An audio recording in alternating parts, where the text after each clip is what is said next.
Get out of your own head. The Emmy nods are in, and today's the big day. Welcome to the Hopefulist, a daily talk show hosted by veteran broadcaster Wendy McClure. Join Wendy each day as she shares her life lessons that transformed her from perpetual pessimist to the ultimate hopefulist. The perfect morning show to get you caught up on the day's top stories while sharing insights that will lead to positive transformation and bring out the hopefulist in you. For more inspiration, visit hopefulist.com. And now, here's your host and hopefulist, Wendy McClure. Today is the day. Here we go now.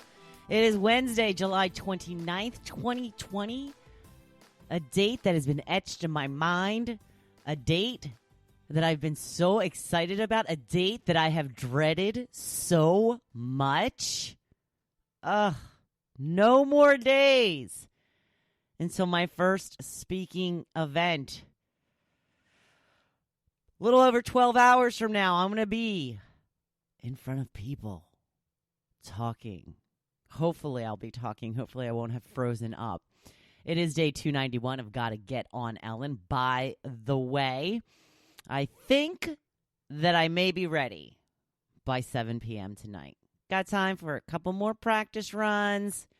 Going through my material. Yeah.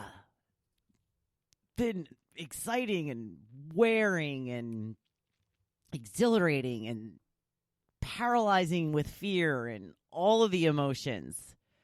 So I'm going to talk a little more about that in today's blog post. I think this is a time when you just need to get out of your own head and remember the higher purpose. The higher purpose. So the Emmy nominations were announced yesterday. And, you know, the last couple of years when it comes to the Emmys, I haven't known a lot of the shows. I guess now I finally have caught up on streaming networks because I seem to know most of the nominated shows.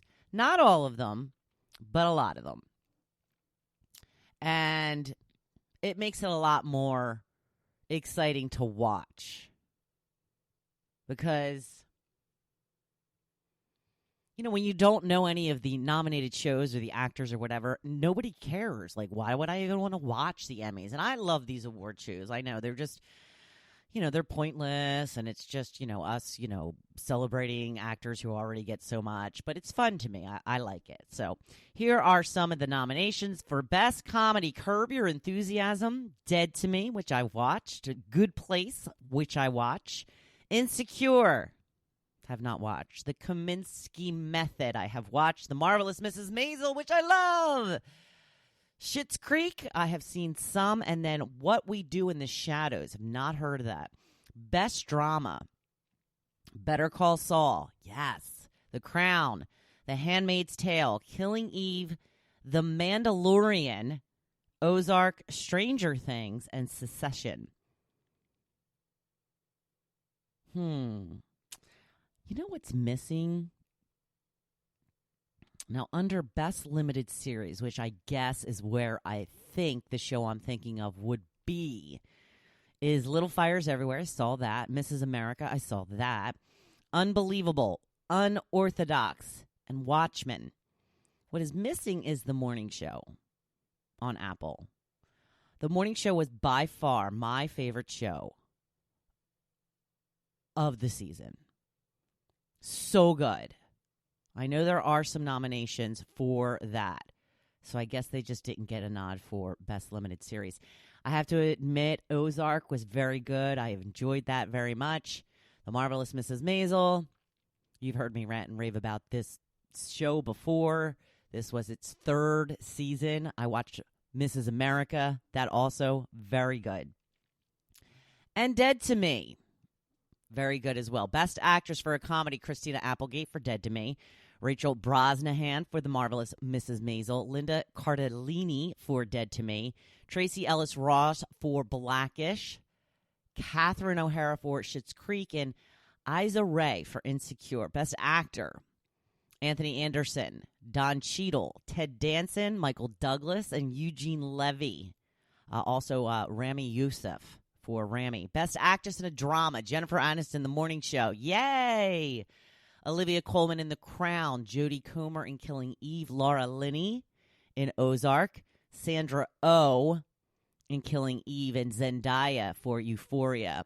Best Actor, Jason Bateman for Ozark, Sterling K. Brown for This Is Us. He always gets nominated. Steve Carell for The Morning Show, Brian Cox in Succession, Billy Porter in Pose, and Jeremy Strong in Secession. So, also of note, Kate Blanchett for Mrs. America, Kerry Washington for Little Fires Everywhere. So there are some of the nominations for the Emmy Awards. They will be taking place in September, so not too long of a wait for that. So that is some good news. I was going to talk a little bit about my topic, which I kind of set up in a way that's going to make it very difficult for me to go over most of your answers. So a couple of you gave me the actual answers instead of the numbers, so I'm going to focus on them because I put up a little picture. It says you can only choose 2 smells, and here are the choices: fresh cut grass, homemade bread, strong coffee, line dried sheets, dark chocolate, garden dirt, ugh, campfire, brownies baking, chlorine, baby snuggles, apple pie, banana boat sunscreen, new books, fresh towels, leather boots, and right before it rains. Jim says homemade bread and strong coffee. John went off the board and said brand new crayons. I like it. Joe says strong coffee and campfire. Sharon says coffee and grass. Jessica says baby snuggles and banana boat sunscreen. I just got Hawaiian Tropic. I have to tell you, I love the smell of Hawaiian Tropic sunscreen. I don't know if banana boat is as good or better. We shall see. Marcy says line dried sheets and brownies. Vanessa says my favorite is not on here, puppy breath. Jay says baby snuggles and fresh towels. Michael says number 17, which there is no 17. He says smoking meat. Kathy says baby snuggles, of course. So there are some of your choices. You know, when it came to me, I'd have to go with, I think, number 4, which is line dried sheets and banana boat sunscreen. I think those would be my favorite. Puppy breath's pretty good too, but yeah, not on the list. Jumping right into the blog post today because, you know, I got things to do. I got preparations to make. I got a lot going on today. So I wanted to talk about getting out of your own head. That's right. Today is the day I've been waiting for, the day I've been dreading. It's my first speaking event, and my emotions are all over the place. Now, I have spent a lot of time preparing, so my paralyzing fear is switching to excitement and then back to fear again. As long as I'm prepared, I should be fine. I know this speech pretty well, and I will have note cards to lean on if I happen to freeze up and get stuck. It's hard to say how nervous I'll be when those faces are staring back at me later today.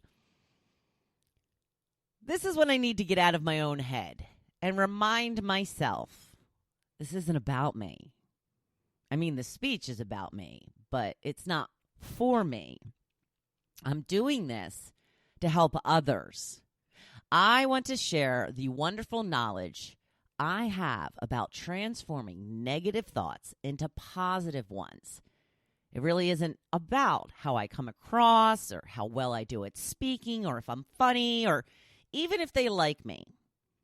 Of course, I want to do well in all of those areas, but they really are secondary to the message I'm trying to get across. Deep breaths. It's not about me. It's not about me. Obviously, I have a lot riding on this. I intend to make this part of how I make a living. I have questioned that decision many times over the past month, but I know I can do this, and I know I can do it well. But man, it is frightening as hell at times. But the only way you get past your fear is through it. I'm talking about my favorite book in the speech, You Are a Badass by Jen Sincero. Now, she has another book out now called You Are a Badass Every Day. And it's intended to give daily motivation. It's what the picture in today's blog post is from. And in this newer version, she talks about fear. She says, when you have fear, you should run straight at it. Fear hates when you do that. Isn't that great? Gosh, I love her so much. So that is what I will do. I'm running right at my fear. And what will help me is if I focus on the message and not on myself. When it comes to doing something scary, can you get outside your own head and focus on the bigger picture? Can you remember the true purpose of what you are doing and why? This can help quell your fear and get you on the intended path. With that, I'm going to sign off. I have more practice runs to do. I may take the day off tomorrow. I'm definitely sleeping in, but we'll see how long the dog lets me do that. If I'm up early enough, I may jump on to let you know how things went. If not, I will talk to you Friday for sure. Thank you all, by the way, for all the well wishes sent to me about this speech. I appreciate them so much. Now, get out of your own head and focus on serving those around you. Focus on how you can help. Oh, it is hump day, people. Go on out there and be a badass today. I know you can do it, and of course, I'm cheering you on. Thank you for listening to The Hopefulist, hosted by Wendy McClure. For more inspiration, please visit Hopefulist.com. Thanks, and we'll see you tomorrow on The Hopefulist. It's not about me. It's not about me. It's not about me.